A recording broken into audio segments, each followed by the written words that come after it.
dengan menyebut nama Allah yang Maha Pengasih lagi Maha Penyayang. Orang-orang yang beriman kepada Al-Quran yang diturunkan kepadamu Muhammad dan kitab-kitab yang telah diturunkan sebelum engkau, dan mereka yakin akan adanya akhirat, merekalah yang mendapat petunjuk dari Tuhannya, dan mereka itulah orang-orang yang beruntung. Tidak akan berpisah dengan Al-Quran, tidak akan tinggalkan Al-Quran. Sahabat semua, Allah Subhanahu wa Ta'ala mencatat keluh kesah Rasulullah Sallallahu Alaihi Wasallam. Apa keluh kesahnya dan di mana dicatatnya? Di ayat berapa? Rasul berkeluh kesah kepada manusia, khususnya orang-orang yang telah menyatakan dirinya berislam, yang bersama Rasul Sallallahu Alaihi Wasallam ketika di Mekah. Apa yang dicurhatkan oleh Rasul Sallallahu Alaihi Wasallam adalah sikap kaumnya, sikap umat Islam yang hajrul Quran, yang acuh tak acuh terhadap Al-Quran, yang dianggap telah meninggalkan Al-Quranul Karim. Nah, sahabat, orang-orang yang sudah dikeluh kesahkan oleh Rasul ini di satu sisi adalah orang beruntung. Karena Rasul di balik keluh kesahnya tentu bukan untuk menganiaya mereka, menzalimi mereka dengan doa-doa yang tidak menguntungkan mereka. Tetapi sebaliknya ini adalah harapan Rasul yang bermohon kepada Allah Subhanahu wa Ta'ala agar umatnya setia bersama Al-Quran. Nah, saudara-saudaraku, Ramadan berlalu. Apakah di antara kita masih ada yang juga kemudian meninggalkan Al-Quran? Tidak ada lagi budaya khatam Quran. Tidak ada lagi tilawah Al-Quran. Astagfirullah wa atubu ilaih. Janganlah begitu. Nanti bahayanya bukan Anda yang melalaikan Al-Quran. Akibatnya adalah Anda yang sudah lalai, nanti Quran yang meninggalkan Anda. Kalau itu yang terjadi, sulit. Sulit untuk mendapatkannya kembali. Dan itu berarti kita hidup dalam kubangan kesengsaraan. Na'udzubillah min dzalik. Di dalam Al-Quran dicatat oleh Allah keluh kesah Rasulnya Sallallahu Alaihi Wasallam di ayat 30 di surat Al-Furqan yang bunyinya A'udzu billahi minasyaitonir rajim. Wa qala ar-rasulu ya Rabb inna qaumi ittakhadhu hadzal qur'ana mahjura.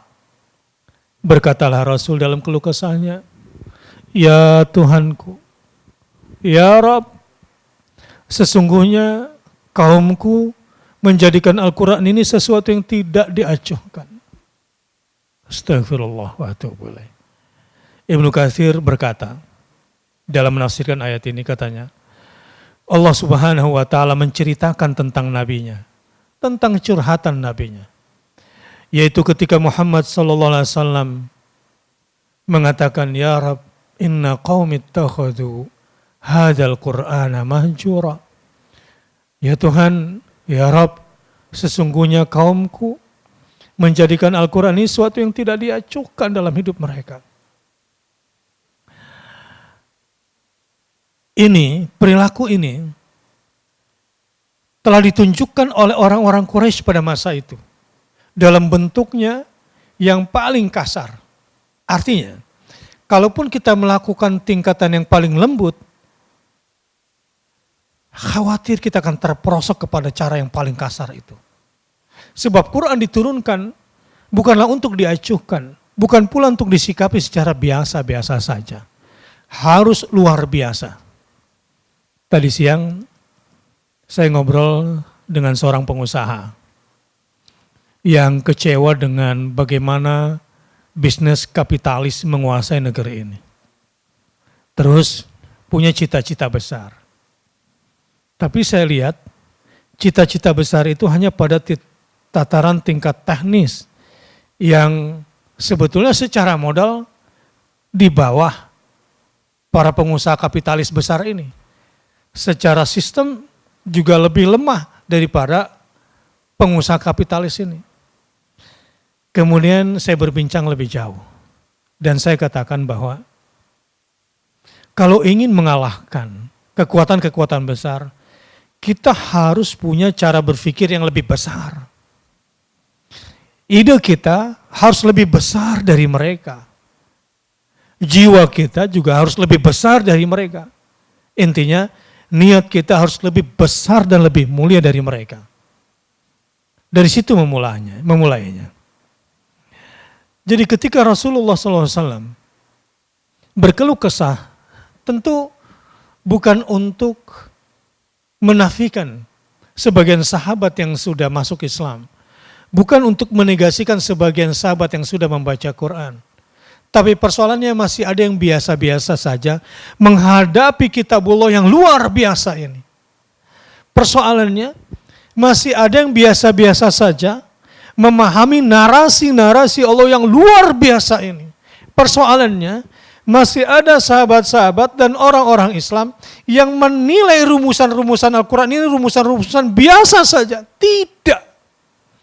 Rumusan ekonomi Al-Quran adalah rumusan ekonomi yang sangat luar biasa.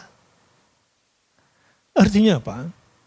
Untuk punya pikiran besar, untuk punya idealisme besar, melakukan hal-hal besar, ya bacalah Al-Quran yang diturunkan dari yang maha besar.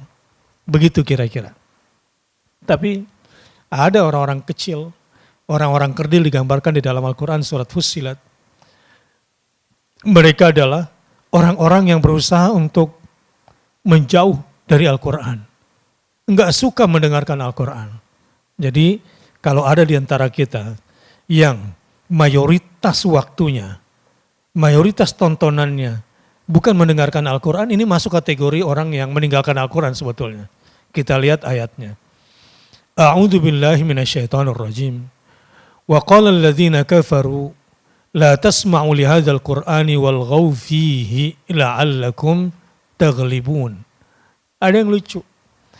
Ada orang kecil, pikiran kerdil, idealisme kecil ingin mengalahkan Quran. Lihat apa katanya.